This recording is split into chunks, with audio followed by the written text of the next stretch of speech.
A short time ago, I was joined from Kabul by Sir Simon Gass, the NATO civilian representative in Afghanistan. Ambassador Gass, what would you like to say to the families of the Australian soldiers killed in Afghanistan today, Australia's single worst day in combat since Vietnam? Well, this was really a tragic night for Australia and for the ISAF coalition as a whole. To lose so many young soldiers in one go really is a very sad day, and our hearts go out, of course, to the families and the friends of those who lost their lives, but also to their comrades who are still in the field and will no doubt be feeling this loss very heavily indeed. In 2010, 20 Western soldiers were killed by Afghan soldiers or police. That's increased to 40 so far this year, including the Australians today. Why are these types of attacks increasing? Look, as far as we can tell, and of course we have looked into this with great care, we find that the attacks are motivated by different things.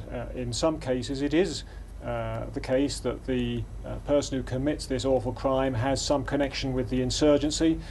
In some other cases it seems that it is more about personal issues and disagreements and flaring tempers. So it's very difficult to see a single trend in this. I think that there has been an increase, and that may be, of course, because as we approach 2014, the point at which our campaign comes to an end in Afghanistan, we may be seeing some Afghans expressing their view on that by committing this sort of crime.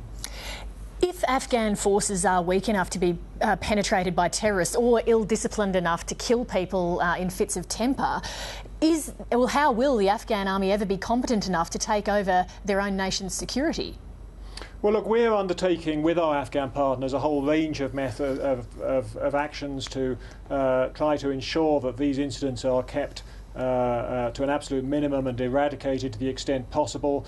We're doing it by means of getting the Afghans to conduct better vetting of their soldiers, making sure that there is a stronger counterintelligence presence within Afghan units so that these problems can be spotted, making sure that Afghan non-commissioned officers and officers are alert to the signs of instability in their troops.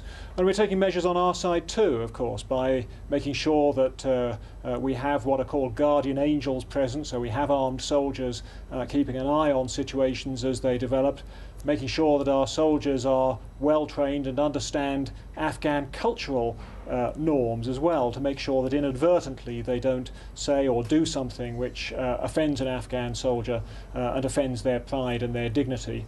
So we've got quite a lot of measures designed to absolutely reduce the incidence of this type of event. It's fair to say, isn't it, that when Western forces withdraw, Afghanistan will be nowhere near a safe or stable nation?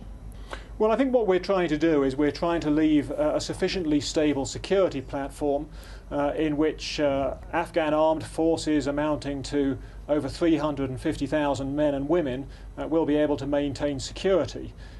If you mean will it be a peaceful country, it may very well not be a peaceful country. Of course, we continue to hope that there will be a political process which leads to a solution, because that is the long-term answer for Afghanistan. And I'm actually cautiously optimistic that after 2014 we may see more steps towards that. So the future of Afghanistan after the end of 2014 will not be peaceful, probably, in the short term, but it will be one in which the Afghan security forces have the training and the equipment and the capability to ensure that a degree of security is maintained so that the Taliban can never again come back to power by force of arms in Afghanistan. Sir Simon Gass, thank you very much for making time to join us from Kabul tonight. Thank you.